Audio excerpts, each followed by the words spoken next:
And on today's review, we will be reviewing an item I'm very excited to review from the Four Horsemen Studios. It is that of the Mythic Legion's Silver Knights, or Silver Knight of the Order of Aetherion, I believe is how you say it, the Eagle hero.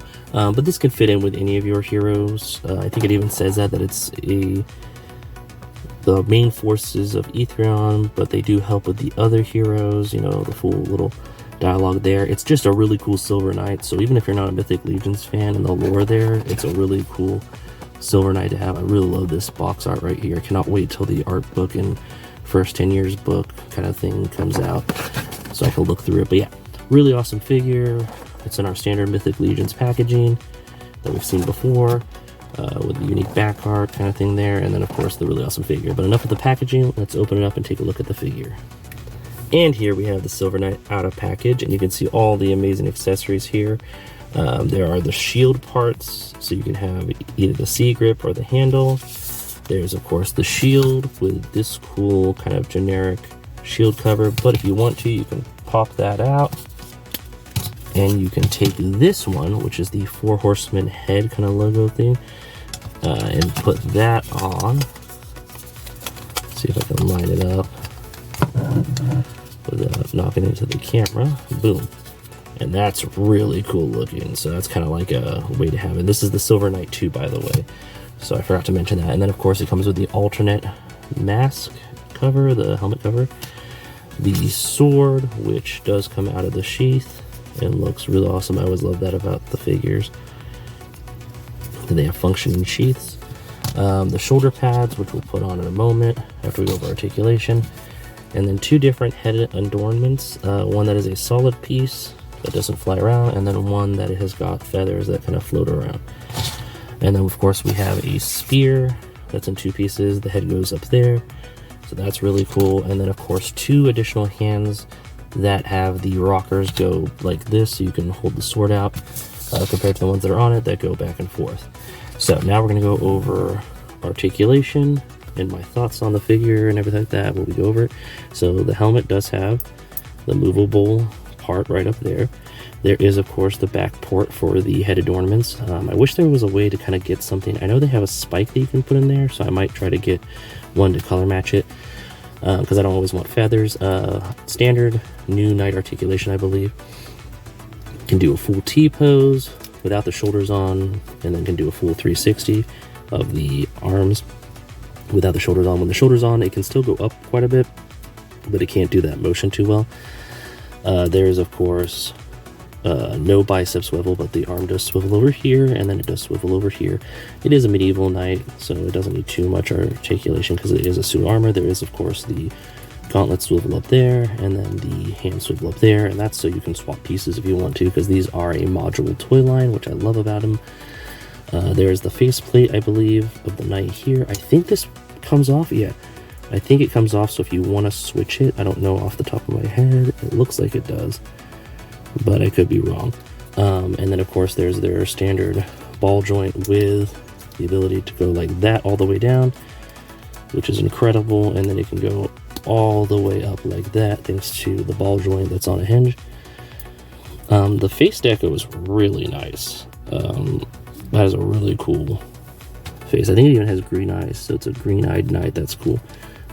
Reminds me of Big Trouble in Little China, green-eyed woman. And then there's of course the standard hip swivel up over here. Legs can do full 360, so they can get on those horses nice and good.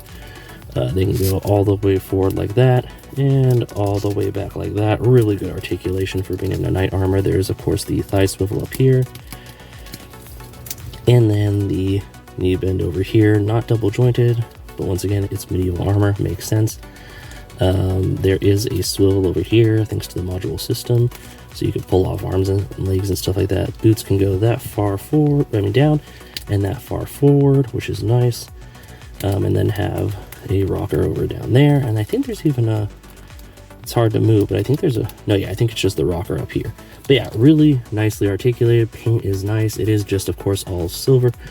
I think I might take a dark wash to the chainmail underneath to make it different, so it's kind of shinier on the outside but darker on the inside. I don't know.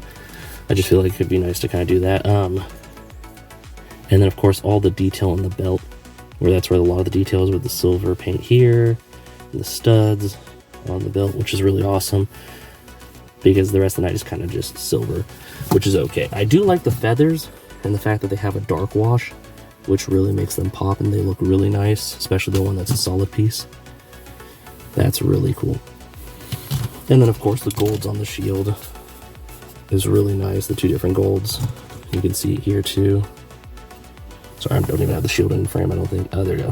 Which is really nice. So yeah, lots of detail in these figures, which is always awesome. Now I'm going to strike in a cool pose and give my final thoughts on it. And here we have this Silver Knight 2, or just Silver Knight, in full armored up. I did switch the faceplate with the other one. This is what the first one looked like. It's got kind of like the point there, and it's really cool. Kind of reminds me of Dark Souls. And then this one is more of like a flat kind of presentation. So it gives you an ability to kind of change out how they look. I did buy 2 of these so I could have, you know, variations to have 2 different characters. They are good as troop builders, but for me, there's so many different knights from the Mythic Legions line that it's kind of fun to have them each be their own unique character in a way. But yeah, really cool figure, really well articulated. I love the knight body that it's on. I love all the knights that Four Horsemen puts out with Mythic Legions.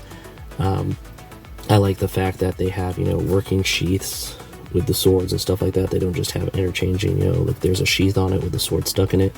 I always think that's really cool, and I really like this. Apparently at one point there was a Four Horsemen actual sword that came in a single pack that had this design too, but it has become kind of hard to get, but I thought that looked really cool, and it'd be cool to have this shield with that sword. But yeah, no, really cool figure. I give it 5 shining armors out of 5. I think it's incredible. It doesn't have any soft goods, but that's okay. You can always, you know, swap soft goods with another character, give him a cape or something like that. The articulation is always really incredible with these. I really like it. Let me know in the comments down below if you picked up one of these, if you like it, if it's something you'd like to pick up. I think unfortunately it's sold out on most of the websites that have it now, but it could always maybe come back in stock if they find some extra and stuff like that.